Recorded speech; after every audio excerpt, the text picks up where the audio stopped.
So we just finished up session number 4 of this 4-week Elite Life Balance challenge that we're going through. This session was all about celebrating success, and I wonder if you've ever had this challenge. You know, when you've done something really well, you've done something good, you know you've done something good, and maybe you even go as far as saying, hey, well done, you did it. But then there's a part of you that kind of goes, well, whatever. It just feels like you've ticked the box, you move on, and you don't really feel the success, the outcome, the fulfillment, the accomplishment that maybe you should or you'd like to feel as a result of it. This came up on the conversation, it's come up in many conversations that many of us experience this as a real challenge. This whole conversation was how to celebrate our wins, and it's a continuation from module number 2 around self-acknowledgements. And self-acknowledgements obviously a really important conversation and a skill to develop within ourselves, so it gives us the pathway. It's the pathway of knowing when or how to celebrate, what we're going to celebrate ourselves for. It's the internal way of how we show up, our internal attributes and characteristics and standards, the way we show up to things rather than the outcomes. And the outcomes being the outcome thing over there. And so this conversation's going, well, how is it that we can start celebrating ourselves for the way that it is that we show up? And there were so many steps through this activity and the conversation. It was a really great quality conversation that we had. One of the parts of the conversation was how Nick, in part, describes why this happens. It's like, everything we do for a reason, for the anticipated feeling or we've got this expectation of how we're going to feel as a result of doing that thing or getting that thing. Otherwise we wouldn't do it, we wouldn't get it, we wouldn't go for it. So we have this thinking of what it is that, the thinking around what it is that we're going to feel versus the reality of what it is that we feel as a result. And often they're really far apart.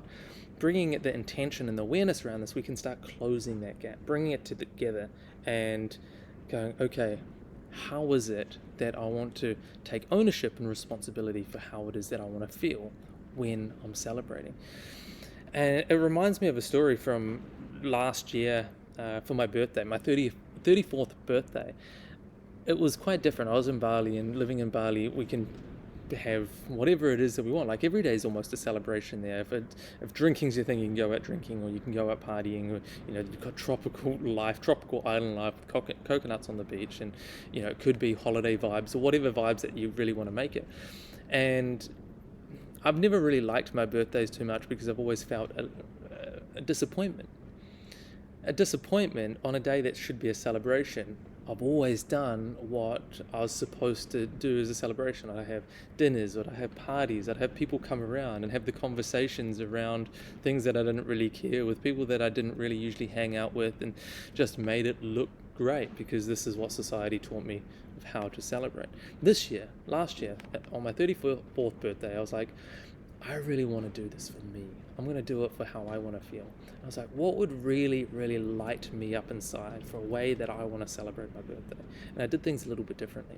And what I did was, I'd lived in Bali. If you've ever been to Bali, there's Mount Batur. I'd been there for 18 months and I had never climbed this mountain. And I realized I really love climbing mountains and I really love sunrises. So I invited a whole lot of people, anyone that wanted to join me. It was a Wednesday. I anticipated probably not many people would come, and that was fine. I had 2 people come, and I was totally cool with that because I knew these 2 people that came, it meant something to them. They really wanted to come along and celebrate and join me on my birthday and dedicate waking up at 4 a.m. to climb a steep hill that was pretty arduous, and it's a steep climb. But we got up there and it was such a beautiful sunrise. Felt this level of connection and just really, really set up my day for the way that I wanted to appreciate, the way I wanted to enjoy it.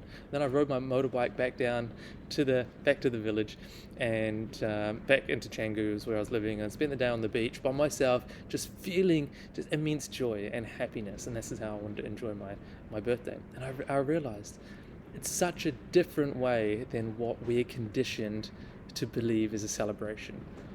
So in the session, what we're really connected with is deciding how bringing intention and deciding how it is that we want to celebrate, how we want to feel while we're celebrating. And it was just such a key point within the theme of everything that we discussed throughout this module and then the activity to bring more attention to that.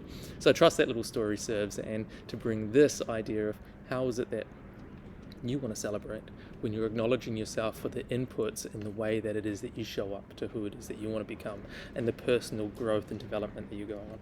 So I trust that serves, and we'll see you in the next module.